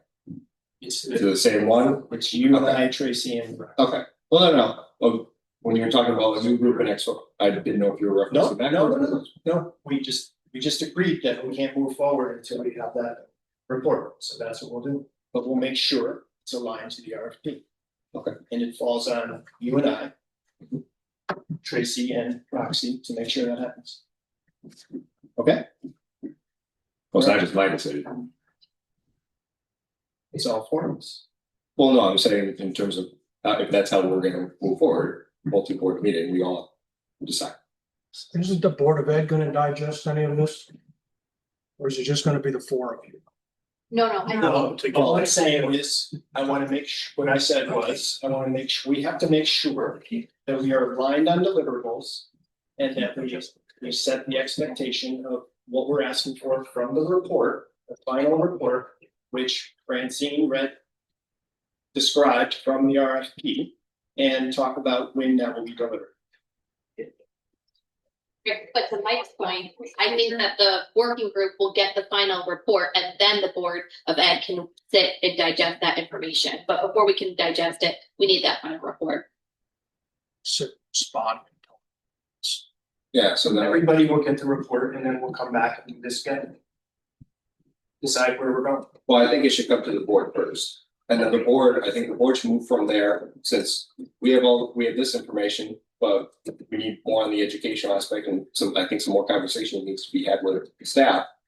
From there, since we have this information, we've all had it, like here at this meeting. From there, we could take that new added information, which is education based, bring it before the board can talk about the options. And then bring that opinion to the joint committee, and then we could finish it how we ended it. We started with the joint committee. From there, we could finish it with the joint committee. Yeah, I'm gonna move to public comments. So, well, don't we need any motions for that, or? No. Okay, just making sure. No, the same group is gonna continue to make sure that all the deliverables are identified and agreed to and delivered. And then we will come back to this group. Is the Board of Ed, is it gonna go to the Board of Ed before it comes to this group? That's why I've been getting, it's gonna go to everybody before. We'll send it to everybody. But the Board of Ed needs to be together before we come back to this group, is what we're saying. Sure. So Rich, because we have DRA here, and we know that there's a November 1st deadline. This is Francine, because we know that there is a hard November 1st deadline annually. That's the only deadline date for getting school construction grants. If an option were to require us to apply for that, is it the intention of the Board of Selectmen to have that happen in November of 26? Because based on the information that we thought we were going to get sooner, it's now going to be later. And I do not want to have the board not know your expectations for moving a project along. You want my vote? There's no way in hell that happens November 2026. Thank you, Mike. I mean, I'm trying to live in reality, because if we're going to grapple with this information, it may take more than one meeting. And then with us as a large group, and then with the town. So I want to live in the reality of, if your goal is November 26th, please say that to us so that we know that we have to hasten the process even further. Otherwise, we know not that we're going to cruise along slowly, but we know we're not going to be lucky enough on this timeline to make November 1st, 26th. I'll answer for me. You just heard Selectman Burr's answer. I have no timer. My goal is to get all the right information together and get everyone in this town comfortable so that they can make a decision. I don't care how long it takes. It's too much money, right? I don't know how many public hearings or whatever we need to do, right? We don't have enough information right now. And everyone's got to be comfortable. I don't have a deadline. Okay, Can I have the mic once? I agree with you. Yeah, I wanted to say something. That wasn't just Mike Burr saying hell no. This is Mike Burr reality that's been involved with 4 different projects, written RFPs for architects, for engineering, for studies, done cost analysis, have them come back for the most recent project we're doing on this Opera House, and have them come back and be 100% off on the cost estimate. Go back, value engineer, go back out to bid a second time. You're looking at a very long process. Even if we knew tonight which direction we're going, highly doubtful that you would have construction documents be ready to go and request funding by November. It's just not realistic.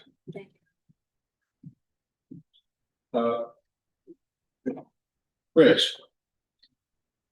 Can we add members to the working group? Sure. I mean, there's nothing set in stone with that group. Well, as the board chair, I would just say, I think it would be very useful, especially in this final stretch, if we're gonna be talking about more when it comes to education and communication with staff, that our executive of our school district be included in on the working group. So, I mean, that's just gonna expedite a lot of these communications with the staff and setting up these meetings. Do you disagree, Superintendent Cross? Not disagree. He's not disagree. Sure. Do we need, and for the record, We never had a motion to seat that. okay, thank you. The board of ed take a vote on the working group, just double check. I don't think At some point. We did not. Okay. I don't believe we did. Sounds good. I don't think we ever made a motion, but we can make do you want to make a motion? No, it was just a point of clarification, just on the record if we're. You make a motion across 3 boards. That's the vote. Is the quorum. So each board voted individually. That's how we did it last time. I make the motion, we make the public comment. Yeah, public comment. Okay, public comment. We'll do public comment in the room first, and we will take them from the Zoom. Yes. Anybody want them, Mark? Questions? One second. Jeff Jakes from Play Street, Life Resident. Rich Open was speaking about Mr. Timothy Gibson's observations about how well we've done. That people might not have had that full perception of what a great job we are doing. But Rich did bring up that we kind of haven't fully defined our vision of program of study, our vision of the curriculum, the vision of the educational mission. And I guess my question to DRA is, could we come back with a vision that immediately takes 2 of those 5 off the table? And then my second part to the question is, as you do this a lot more often than anybody else in this room, does one of those 5 jump right off at you as this is probably where you would best be? Because you've done this in towns of our size and with our budgets and all our other constraints. Thank you. Yeah, could some educational programming take one of those options off the table? Probably no difference than what we've already recommended. Is there one that most appeals? It's probably option B, as you said. That would be down to how the district sees itself teaching. We're outside of this. Is what we see across the country, what we see throughout New England. But every town's different. Every town has its own character. But you probably have a better handle on it than anyone else will know. And can you repeat what option B is, that we can't see the board from way back here? Option D is the way it's listed up there is it's a K through 5, and then it's pre-K with 6 through 12. In a separate building. So like Black Rock in high school with the little kids and the big kids. And then, But with a separate structure. Yeah. Perfect. yeah.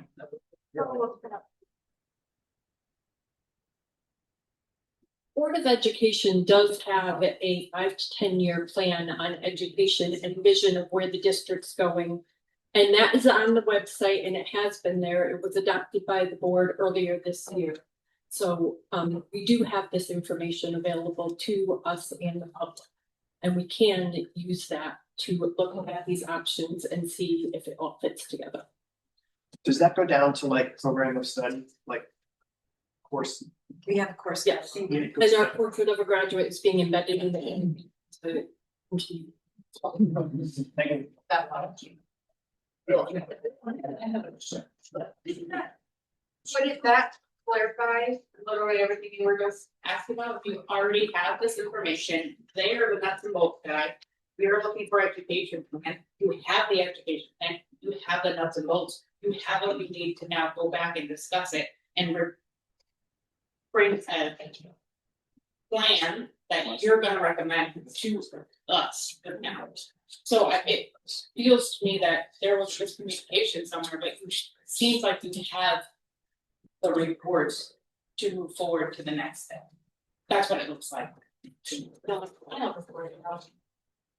So. What's over, can I ask what final, what is it you're lacking? Pulling it all together, there was just a meeting on Tuesday and having them give us the. I understand that, but what you're trying to do now to get to the next step, as you said, is your vision board of the education system for the school, right? Through education, which is what you all do. They're the nuts and bolts, they give you nuts and bolts. So isn't that the two things that you need to? Not necessarily, because what we're pursuing, with this study is not covered by that plan. So we have to overlay that plan, which is with our facilities as is, overlay it with the options before us Right. And to make that determination of what would really be the best. I agree with myself for the facilities we have. It's all next one. So, this report or The facilities report, I've seen this myself, it's this inside. I mean, we matters. She sent me nothing facilities. We've seen the facilities reports, you have now your educational report, you have now what their recommendation is. I understand you don't have the complete full with whatever, however you're gonna distill it down and put it in a whole packet. But it seems to me that you have the components to start moving forward. It skipped a step. The part that's missing is we were supposed to get from the request for proposal 4 fleshed out tiers of information. So right now you see everything above the red line is one of those options. Everything below the red line is another one of those options. There's still 2 other options that were asked for that we don't have. Regionalization, that's when you're talking. And there's also one called shared services as well. So without that additional information from what they gleaned from the data that they collected, this is being decided not by the board. This is being decided We're not saying that tonight I think by you're getting presentation. that this is not being decided. What's being decided is. It's narrow, that's all I'm saying is the RFP paid for 4 components. And if regionalization is being discussed tonight as being potentially on the table, we need that in. We saw that at a previous meeting and regionalization, from what I recall, what we recall from the last meeting was regionalization wasn't optimal for this town. It wasn't. Not based on what the Board of Education, I'm not gonna keep speaking for the Board of Ed unless the Board of Ed wants to say something different, please, but the Board of Education, this is the first that I am seeing this. The Board of Education doesn't have a report or this ahead of time. And the Board of Education is seeking to have all 4 components and be the ones that bring this narrowing to this group, not have the narrowing be brought to them. Francine, we saw this at the last public meeting at the high school that you weren't at. Yes, Most of the people here were there. I We've was not seen here this because before. my mother was recovering from No, I cardiac surgery. understand. We have seen this before.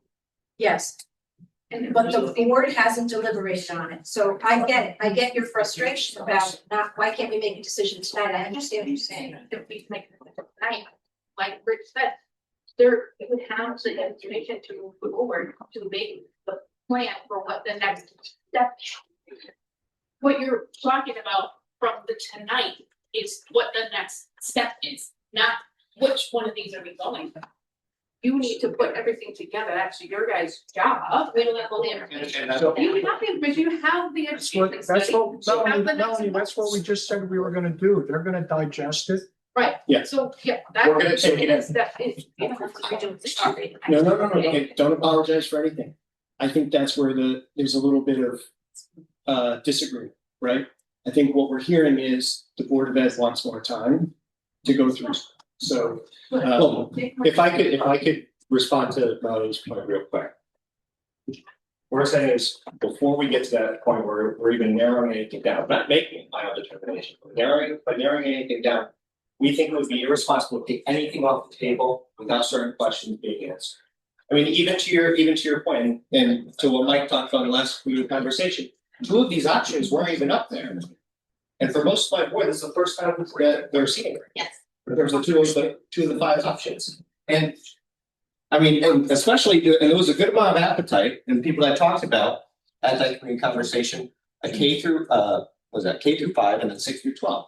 It was appetite, so they looked into it, they brought it in, but we've been seeing for the past few, 3. So we want to get that information, apply it to all of it before we even consider moving forward, because the last thing I would want to do is take an option off the table, before having all the information. So when is the deadline for our outside consultants to give you all information that needs to be? We will come back on the year. So what can this here? You grab it. My name is Kristen and I grew up in town. I do have 2 kids in town, so I've gone to all 3 of the meetings that were public. I did not know there was one on Tuesday or what was discussed there. But last meeting in black and white from DRA, it said on the screen that the town that would have been a good fit for us was not a good fit for Thomaston to regionalize. I work at a regionalist school. I have no problem with that. But going back to, if we keep it at 10 years down the line, we're looking at regionalization.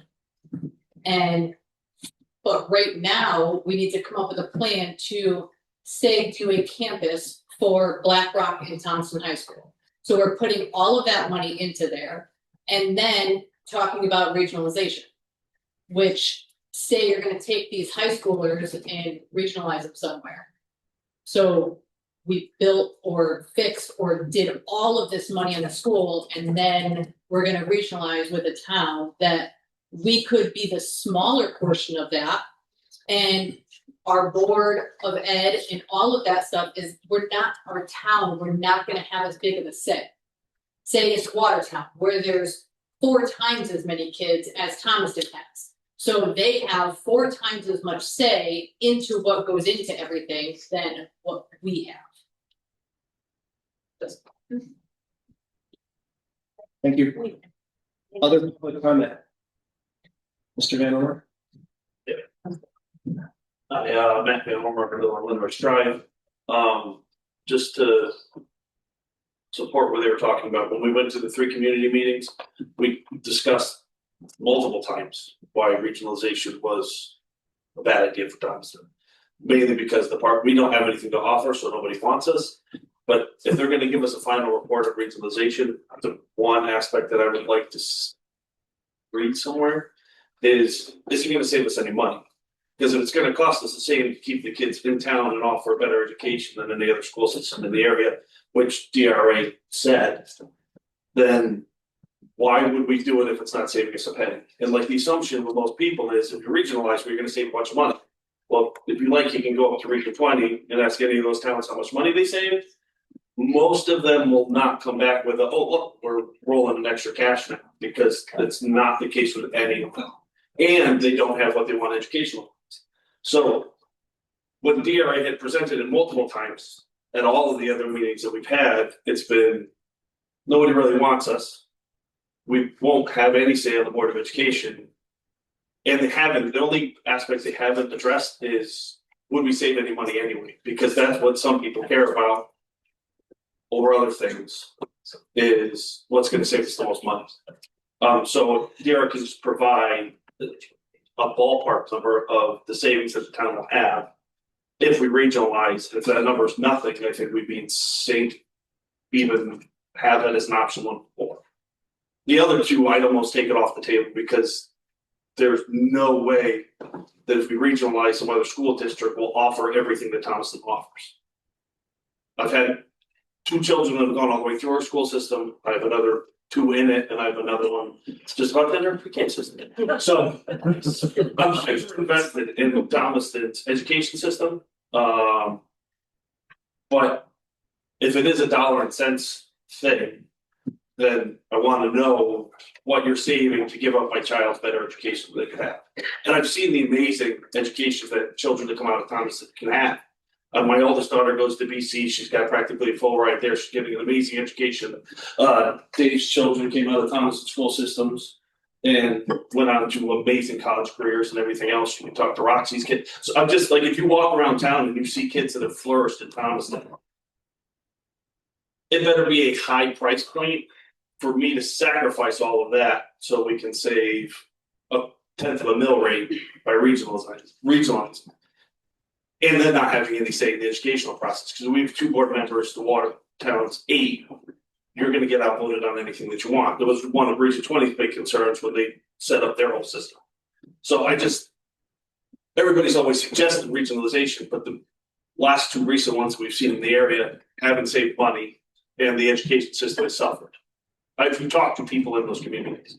So Watertown might love to absorb us because we'll have to pay them tuition to send our kids there. And if that costs the same amount of money as it costs us to run our high school, then who in the right mind would do that? But I guess that's not so much a question as a statement. But I guess my real question is,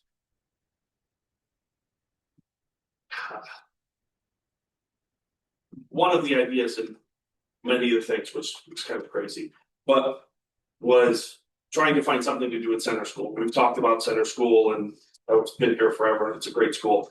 And the problem everybody always has when you look at center school is it's not accessible 3/4 of the way because the building's been there for, I don't know, my father played basketball there when he was in high school and that, so it's been there forever, which is great.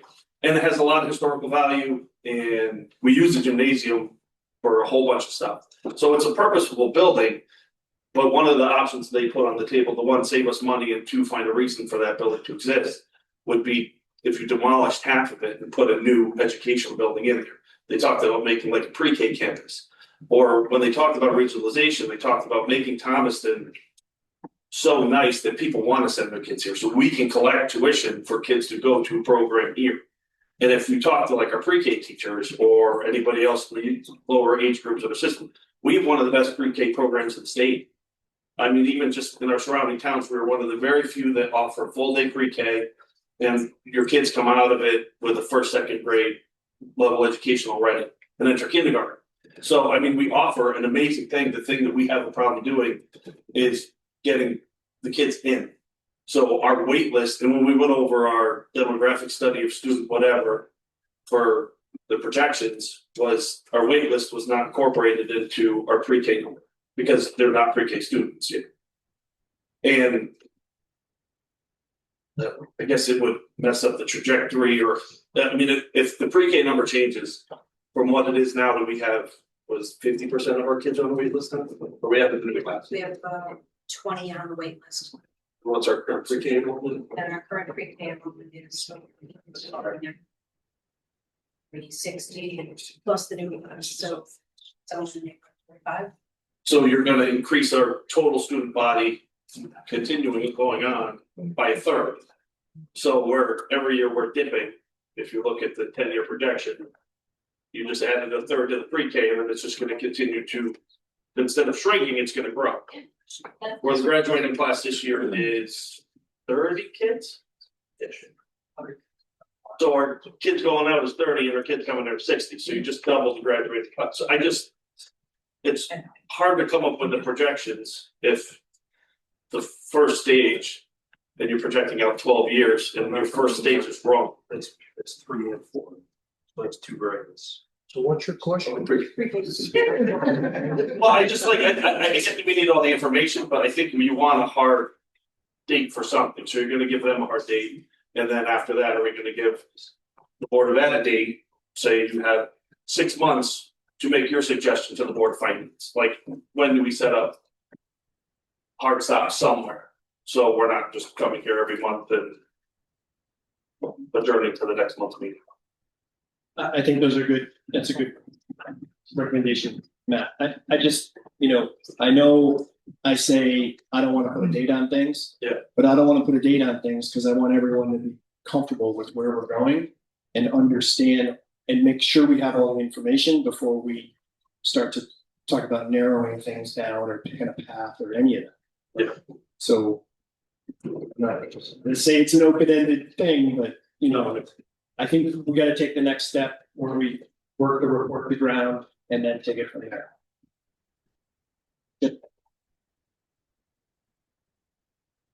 Chip Quinn, Bradley Way. So I have to agree with Francine. If the RFP, which is what I seem to be understanding tonight, included 4 items, then that should be the final product that we get from DRA. So I will admit, I've been impressed with DRA's presentation. I've attended the meetings. I think they've done a great presentation, but at the end of the day, that is what the RFP stated, and that is what the town should receive. That being said, and let me also do a little caveat, I was very hard leaning personally towards regionalization. But by attending these meetings, I've also learned a lot. And it might not be the right route for us. I do work for the town of Litchfield. It's been a nightmare up there. There was also some hiccups up there. So we can't just take it right off the table because of what happened with Region 1. There was definitely some issues that could have been avoided, whether it was the volunteer board or whoever it was, town officials, but there were some issues up there. With that being said, I think we need all of those options presented to the boards. The 3 volunteer boards are sitting in front of us this evening to make educated decisions. And if they get the final report and the regionalization is on there, Board of Ed may just wipe it off and say it's not a viable option. That's fine. But I think they need all 4 of those categories and all of those answers in order to make the educated decision. And at the end of the day, if that was something that was part of the RFP, then that's something that the town should get as an end product. And as a taxpayer, I want my volunteer board members to be educated and make the best possible decision on behalf of the town. And then bring it back for future meetings. I also don't want to see it rushed. I think we all want to try and streamline the school process a little bit. We know we kind of have an elephant building next door, which is aging and a lot of money to run. But we also don't want to make a haphazard decision that we could kick ourselves down the road for. So that's my question is, what was the final date? No offense to DRA, to turn in the final report. And how long do we expect it's going to be before we get that final product for you guys to make a decision? Thank you. Please let me do the work to go back to the RFP, sit with DRA and come back with those answers. You got it. Jim, did you want to?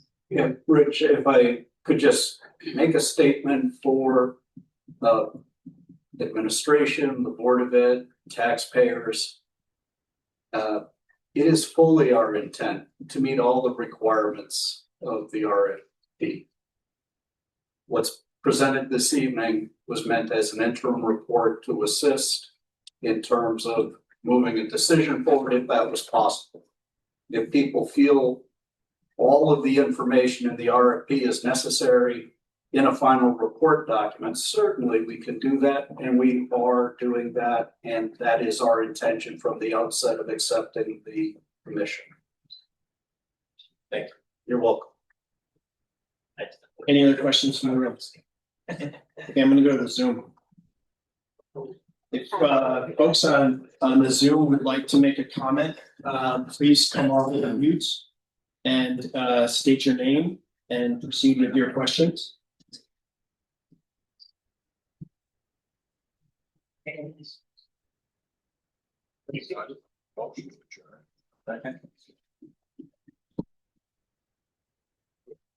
Anybody?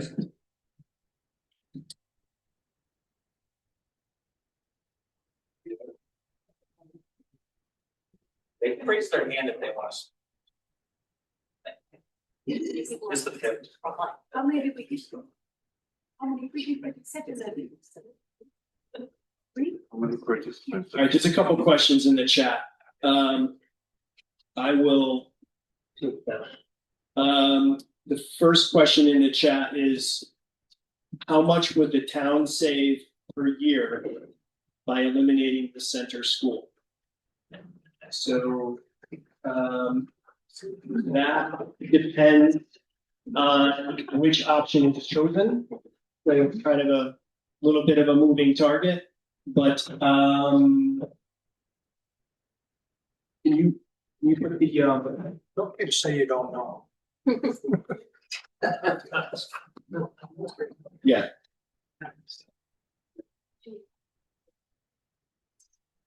Right.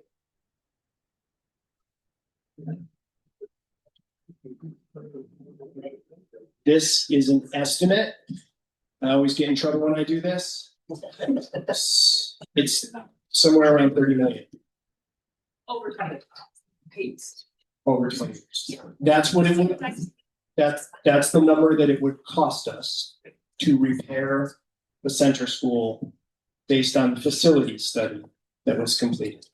But at the end of that 20 years, something else was great, and it's continued.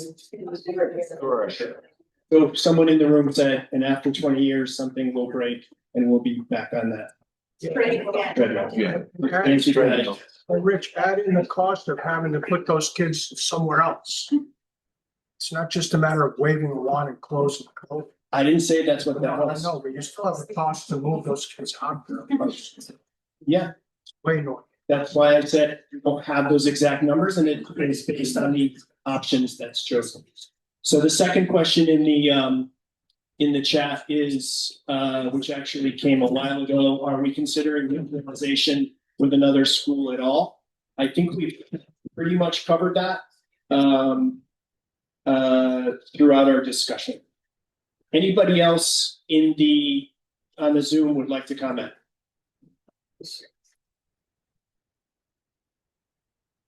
Motion to adjourn. Anybody else? I would accept a motion to adjourn. So moved. All those in favor? Second. Mike second. Everybody.